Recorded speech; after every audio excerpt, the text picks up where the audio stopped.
Amazing guest to follow up. Thank you for an amazing speech, Ruth. Right, so I'm Alaina.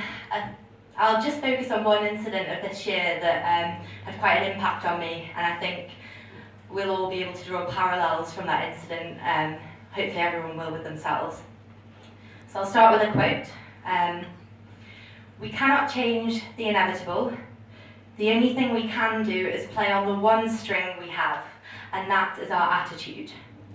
I'm convinced that life is 10% of what happens to us and 90% of how we react to it. So I'll take you back to the 14th of April 2018. Finally reaching my home and nearly at the door, I collapsed to the ground in front of my mum. As much of an emotional show of devastation as well as due to the pain and the fear of pain from my now locked, bent knee. A whirlwind 2 years of cycling had captivated my heart and hooked my soul on the hunger for adventure. The bike had become a stripped-down emblem for life. You put your dreams, your passion, your energy in, and you can cross counties, countries, continents, surviving day and night through your own grit, by nature and through the kindness of those that you meet. I had one final challenge to top off this special period before I would lose all my freedoms back to my demanding career. A self-supported race across the United States of America. From western coastal mountains, through the icy Rockies, through the scorching central plains, and ending up on the short, sharp eastern peaks.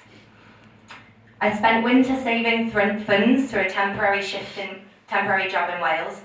I worked up to 80 hours per week and doing my 60-mile round commute in snow wherever I could. I then quit my job in late January to give my first event my best shot. I trained up to 40 hours a week of snowy 300-kilometre treks. We all know what last winter was like. And a lot of turbo work. And I was about to fly to America early to train and explore the 2,000 miles up the Pacific coast first. Now, I lay on the floor crying. I would have to miss my flights. I couldn't even straighten my leg to walk as my knee cartilage had been torn. Again, an emblem for life, an injury in sport, a setback, a misfortune, something happening against all that you have planned, hoped and worked hard for. When things seem lost and fighting seems futile, we're forced into acceptance. But if you accept things as they happen, you lose hope for another eventuality. There is no hope for another ending. The only chance for that ending may be you never giving up. So medical advice and imaging pointed to the obvious.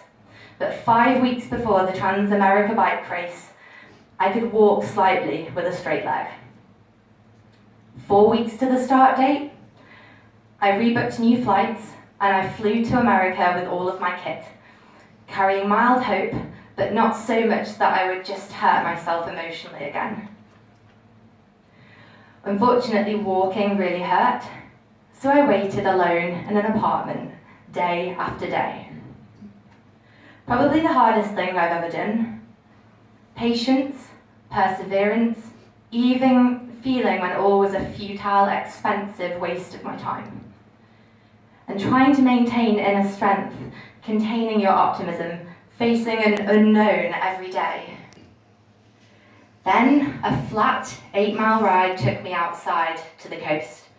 And with every painless pedal stroke, my heart and my hopes grew. But I controlled them, and I controlled my rides. I learned how to live for the moment and appreciate every single flat mile for what it was, and every second as it was, because I was outside. Aching and stiffness became less frequent and disappeared. And every successful hill ascent forced me to start to believe maybe it's going to be achievable. 17 days later, with under a week to Trans-Am, I managed a 150-mile ride, so I drove to Oregon to the start line. 29th of June 2018, I completed the 4,200-mile Trans-Am bike race and I'm the fastest UK woman to do so in 27 days total. Even with 2 days lost to mechanical problems, I managed to pedal 167 miles and over 2,000 metres of ascent every single day for that month. Thank you for having me here to celebrate with you what you've all accomplished through your own example of passion, inner strength and focus. Congratulations, I hope you have a great rest of your afternoon. Thank you.